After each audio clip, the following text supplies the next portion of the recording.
titular La cuarta palabra salida de la boca de nuestro Señor Jesucristo, la palabra del desamparo. Les voy a invitar a que se pongan de pie y abran las Sagradas Escrituras. Y lo vamos a hacer en el Evangelio según San Mateo, capítulo número 27.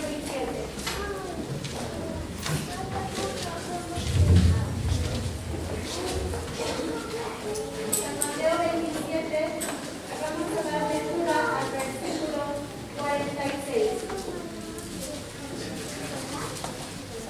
Cuando tengan su lectura, glorifique el nombre de Dios. San Mateo 27, 46.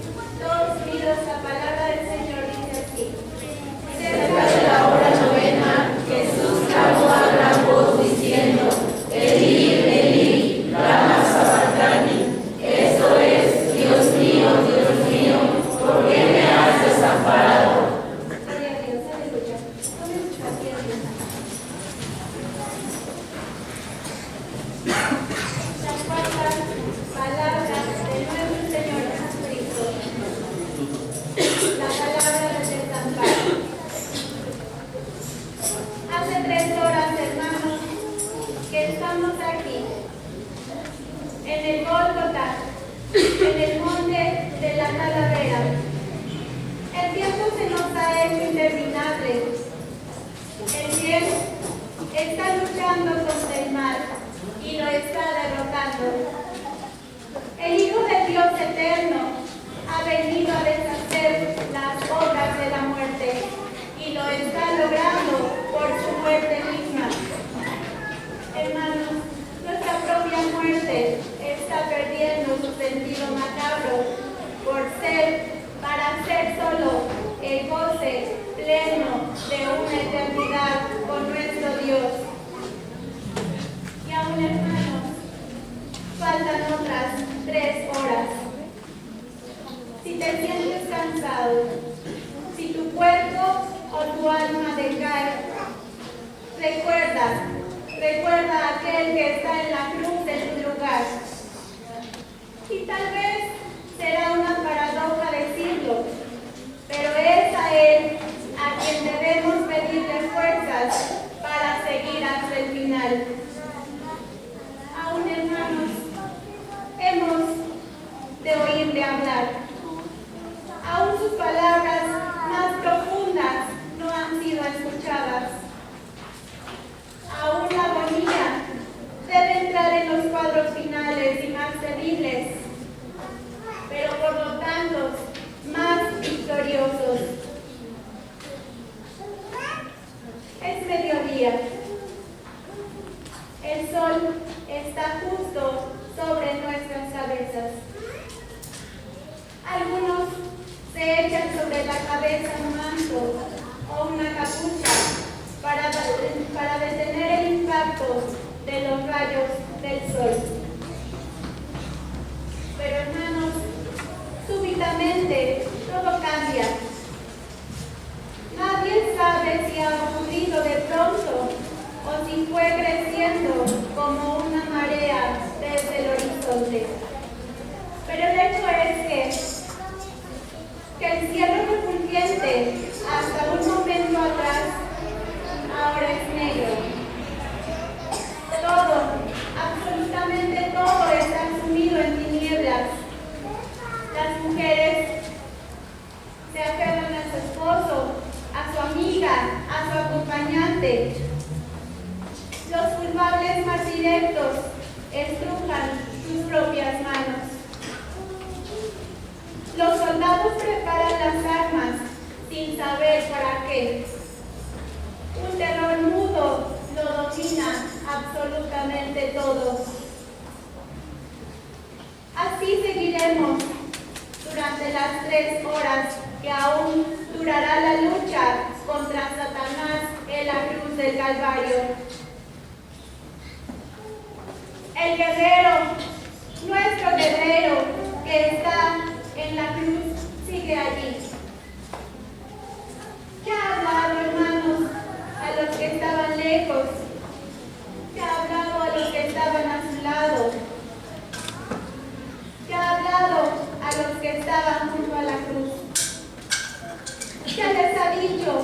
lo que como hombres necesitaban. Pero ahora, en este momento, sus ojos perforan las tinieblas y nada ven. El que los ha amado, que como hombres los ha buscado, ahora está solo. Ya no podrá hablarles.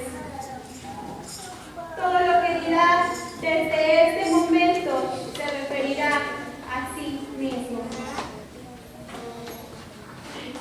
Nuestro Salvador, al encontrar las tinieblas a su alrededor, levanta los ojos hacia el cielo en busca de su Padre. Pero descubre que la oscuridad no es solo física, hermanos, es también espiritual. Y su alma no puede ver a Dios.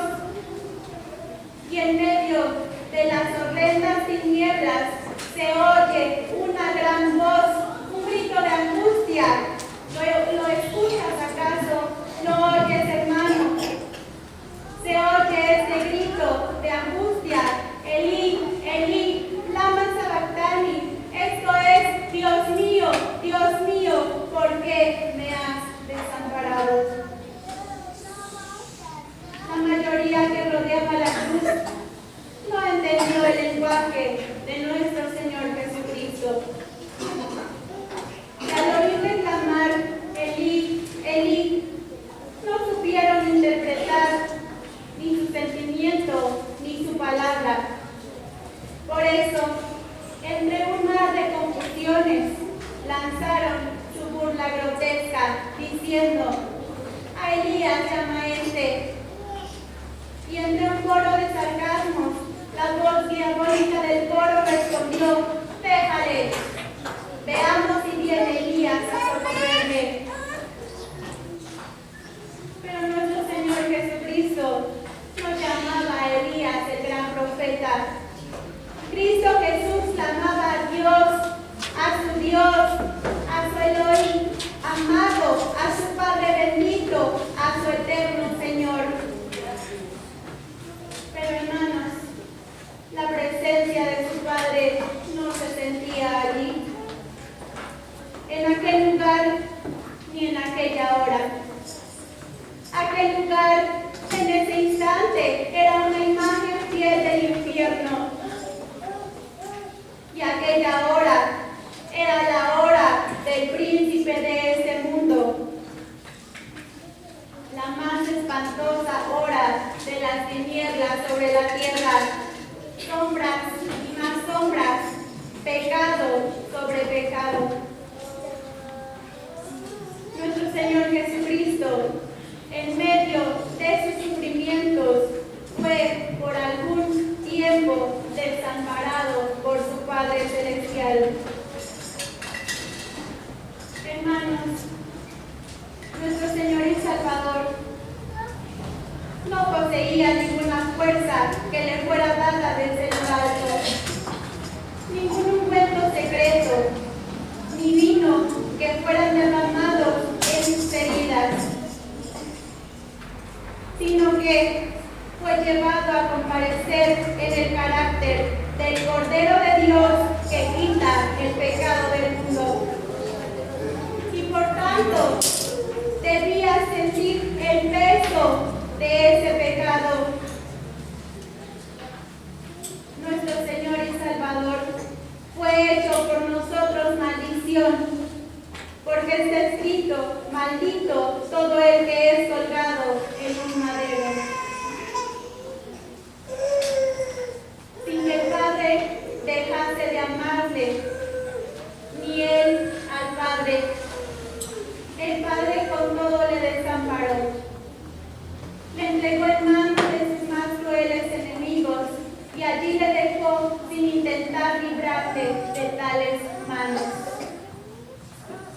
Sabemos, estamos conscientes, podría haberle enviado 12 legiones de ángeles, pero ningún ángel fue enviado desde arriba para librarle. Dios ocultó completamente su rostro de él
cometido las transgresiones que fueron puestas sobre él. Por eso, hermanos, aquel momento, quizás el más horrible de la crucifixión, es para nosotros la garantía más absoluta de nuestra salvación. Porque la palabra del Señor dice, Él no escatimó a su propio Hijo, sino que lo entregó por todos nosotros. ¿Qué luz adquieren estas palabras luego de escuchar el clamor de Cristo en la cruz? Dios entregó a su Hijo por amor a ti, por amor a mí. Fueron sin duda esos momentos para nuestro Salvador, los momentos de mayor tortura. Pero hermanos, pasaron. Las tinieblas sobre las almas son siempre pasajeras, porque la misericordia de Dios las ahuyenta y las aplasta. Nuestro Señor Jesucristo emergió, por así decirlo, de entre aquel túnel sombrío, con la certeza absoluta de que Dios estaba allí con él. Aunque por breves instantes no haya sentido su presencia, quizá, hermanos, en aquellos mismos instantes sus propias palabras volvieron a resplandecer como el sol después de la tempestad. No estoy solo porque el Padre está conmigo. Dios, hermanos, responde siempre al espíritu angustiado, porque Él es quien ha dicho, clama a mí, yo te responderé. Y la experiencia de cada uno de nosotros como cristianos ha sido y es la misma que David expresó en su hermoso salmo. Este pobre clamó a Dios y Dios le oyó y le libró de todos sus temores. Hermano, vive en este día. Óyenos, Padre, cuando a ti clamamos. Que en el camino de la vida, en nuestro transitar, sea tu presencia santa la que conforte nuestro espíritu. Que en la hora de la prueba, de la enfermedad, de la tribulación, seas tú quien a nuestro lado nos haga sentir la dulzura de tu amor y la fortaleza de tu poder. Señor, ante ti no somos más que niños necesitados de tu paternal amor. Dile, Padre, acompáñanos tú para que aún en los momentos más oscuros de la senda, estos sean transformados en oasis de paz y de esperanza. Hermanos, permítanme decirles que fue necesario que nuestro Redentor y Salvador fuese desamparado por el Padre por unos momentos. Que el juez justo voltea su rostro de aquel que era el sustituto por el pecado. Que fuese desamparado por el Padre Celestial por unos momentos, para que tú y yo no fuésemos desamparados. Y si tú y yo nos hemos sentido así en algún momento de nuestras vidas, o tal vez en este instante nos hemos sentido desamparados, el Señor nos dice en este día, nadie te podrá hacer frente en todos los días de tu vida. Yo estaré contigo, no te dejaré ni te desampararé. Y dice aún más hermoso, no temas porque yo estoy contigo. No desmayes porque yo soy tu Dios que te esfuerzo. Siempre te ayudaré, siempre te sustentaré con la diestra de mi justicia. Porque yo, Jehová, soy tu Dios, quien te sostiene de tu mano derecha y te dice,